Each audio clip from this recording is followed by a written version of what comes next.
धन्यवाद अध्यक्ष जी। इतना महत्वपूर्ण विषय जो कोऑपरेटिव फेडरलिज्म को भारत की सरकार स्वयं खत्म करने का प्रयास कर रही है। सरकारों के द्वारा जो विपक्ष की सरकारें हैं अलग अलग राज्यों में, वहां सदन में जो प्रस्ताव पास किए जाते हैं और जिस तरह केंद्र सरकार के द्वारा चुने हुए राज्यपाल, उपराज्यपाल उन सरकारों के सदन के द्वारा पास किए हुए प्रस्तावों को रोकने का और विफल करने का काम कर रहे हैं, ये भारत के संघीय ढांचे पर, ये भारत के कोऑपरेटिव फेडरलिज्म पर हमला है। आज पहले तो मैं अपने साथी सौरभ भारद्वाज जी के इस प्रस्ताव को समर्थन करता हूं और इतना महत्वपूर्ण विषय पर आपने मुझे बोलने का मौका दिया, इसके लिए मैं आपका भी आभार व्यक्त करता हूं। और आज ही इस चर्चा के शुरू में मैं भारत में सामाजिक न्याय और समाजवादी आंदोलन के दो बड़े नेता देश ने अभी खोए हैं, मुलायम सिंह यादव जी और शरद यादव जी, उनके प्रति भी अपनी श्रद्धांजलि अर्पित करता हूं। और आज ही के दिन रोहित वेमुला, जिसको एक सांस्थानिक हत्या की गई, उनका शहादत दिवस है, उनको भी मैं अपने श्रद्धा सुमन अर्पित करता हूं। गुलामगिरी में ज्योतिबा फूले जी ने कहा था, ज्ञान बिना मति गई, मति बिना नीति गई, नीति बिना गति गई, गति बिना धन गया और धन के अभाव में भारत के 90% से ज्यादा लोग गरीब हो गए और गुलाम हो गए। और ये सारा जो समस्या पैदा हुई, केवल 90% लोगों को ज्ञान का अधिकार नहीं था, पढ़ने का अधिकार नहीं था, इसलिए हुआ। और मुझे दुख है कि आज उसी तरह की परिस्थिति वो दिल्ली की सरकार, जो भारत के अंदर एकमात्र ऐसी सरकार है जिसने अपने टोटल बजट का लगभग 25% एजुकेशन पे खर्च करके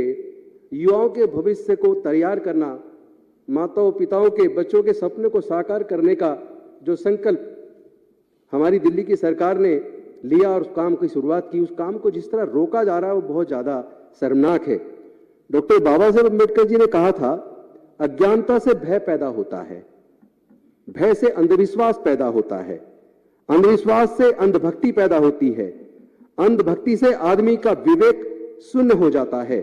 फिर वह आदमी इंसान नहीं मानसिक गुलाम हो जाता है। इसीलिए अज्ञानी नहीं ज्ञानी बनो। तो दिल्ली की सरकार तो लोगों को ज्ञानी बनाने की तरफ काम कर रही है, लेकिन ऐसा लगता है जैसे केंद्र की सरकार ने जितनी भी विपक्ष की सरकारें देश में हैं, उन सबको पूरी तरीके से खत्म करने का एक संकल्प लिया है और कोऑपरेटिव फेडरलिज्म को पूरी तरह खत्म करने का संकल्प लिया है। इसी वजह से जहां एक तरफ झारखंड की विधानसभा ने जो प्रस्ताव पास किया उसको राज्यपाल ने लंबे समय तक रोके रखा, जो छत्तीसगढ़ की सरकार ने पास किया उसको रोके रखा, और दिल्ली की सरकार जो भी निर्णय ले रही है उस निर्णय को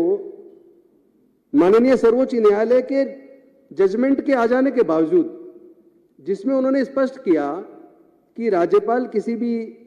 मुद्दे पर अगर असहमति रखते हैं या तो वो समर्थन दें, और अगर असहमति रखते हैं तो वो किसी भी प्रस्ताव को रिजेक्ट नहीं कर सकते, उसको राष्ट्रपति जी के पास भेजेंगे। लेकिन जिस तरीके से यहां टीचर्स को विदेश जाने से रोका, ऐसा प्रतीत होता है जैसे वो दिल्ली की सरकार के सारे काम को रोकना चाहते हैं। उन्होंने मोहल्ला क्लिनिक के डॉक्टर्स का और स्टाफ की सैलरी रोकी, उन्होंने दिल्ली के बाकी जो विभाग हैं उसके अंदर जो कॉन्ट्रैक्ट पे लोग नौकरी कर रहे हैं या जो अस्पतालों के अंदर काम कर रहे हैं उनकी भी तनख्वाहें कई महीनों से रोक दी। और लगातार हम देख रहे हैं एक प्रयास चल रहा है, वो प्रयास आज मुझे याद आ रहा है डॉक्टर बाबा साहेब अम्बेडकर का 25 नवंबर 1949 का भाषण, जो उस वक्त की संविधान सभा के सामने उन्होंने इस बात पे चर्चा शुरू हुई कि हम आज आजाद होने वाले हैं और अपने संविधान से शासन करेंगे, लेकिन भारत पहले भी अनेकों बार गुलाम हुआ। ये प्रजातंत्र भारत में कोई नया नहीं है। भारत में बुद्ध के समय पे 15 गणराज्य थे जहां बकायदा गुप्त मतदान से राजा चुना जाता था, लेकिन उसके बाद भारत अनेकों बार गुलाम हुआ और अब हम फिर आजाद हो रहे हैं, फिर से एक संविधान के द्वारा अपने देश का शासन चलाने वाले हैं। लेकिन क्या हमारी आजादी बरकरार रहेगी? इस मुद्दे पर संविधान सभा के सामने भाषण देते हुए 25 नवंबर 1949 को डॉक्टर बाबा साहब अम्बेडकर जी ने दो बातों पर चिंता जाहिर की थी। एक तो बात यह थी कि जिस दिन देश के अंदर ऐसी राजनीतिक पार्टी की सरकार बन जाएगी जो धर्म को देश से ऊपर मानने लगे, उस दिन देश का प्रजातंत्र खतरे में चला जाएगा।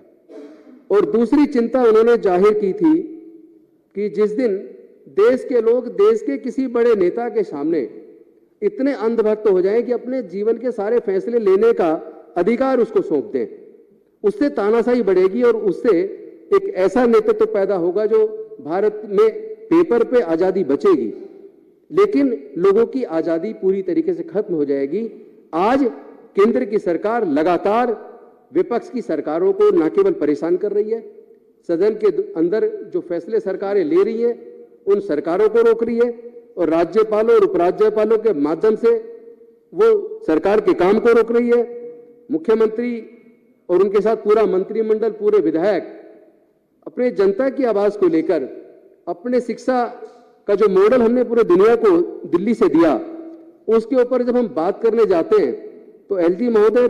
मिलने से इनकार कर रहे हैं, मतलब जनता के प्रतिनिधियों से नहीं मिल रहे। तो मुझे लगता है कि ये भारत के प्रजातंत्र के लिए बेहद खतरनाक मोड़ आज साबित हो रहा है और इस तरीके से अगर चलता रहा तो निश्चित तौर पर आने वाले समय में भारत की इस आजादी को और प्रजातंत्र को सुरक्षित रखना और भारत के संविधान, जिसके माध्यम से बाबा साहेब के बनाए संविधान से भारत चल रहा है, आज उस संविधान को भी खत्म करके और संवैधानिक संस्थाओं को खत्म करके ऐसा लगता है जैसे निर्णय सरकार खुद नहीं ले रही बल्कि लिखने का काम कोई और कर रहा है। क्योंकि सरकार जो सत्ता में जिस पार्टी की सरकार है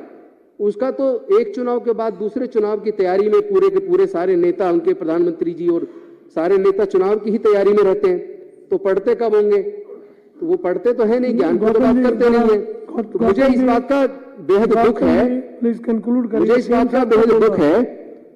कि जो प्रजातंत्र के अंदर जो प्रजातांत्रिक मूल्य हैं,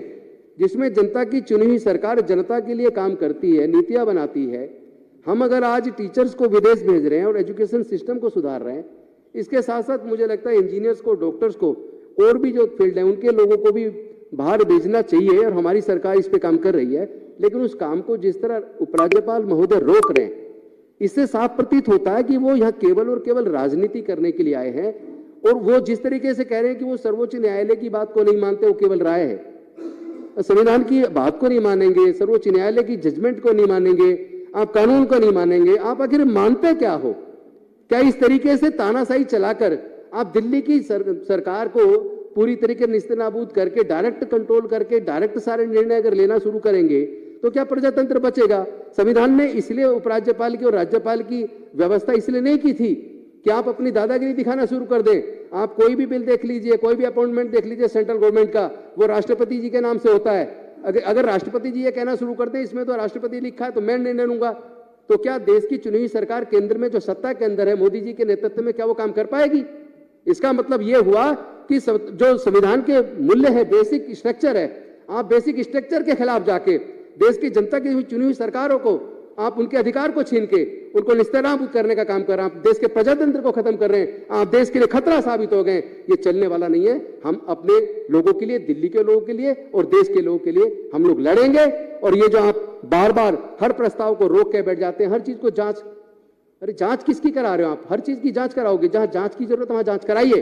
लेकिन ये नहीं है जांच के नाम पे आप दिल्ली की सरकार के काम को रोक दो। कंक्लूड करिए। ये मैं बेहद दुख के साथ ये कहना चाहता हूं कि माननीय उपराज्यपाल महोदय, संविधान को एक बार अच्छे से पढ़िए और जो सर्वोच्च न्यायालय का 2018 का जजमेंट है उसको ध्यान से पढ़िए, कानून से काम कीजिए। आप कानून से ऊपर नहीं है, कोई भी व्यक्ति देश में कानून से ऊपर नहीं है।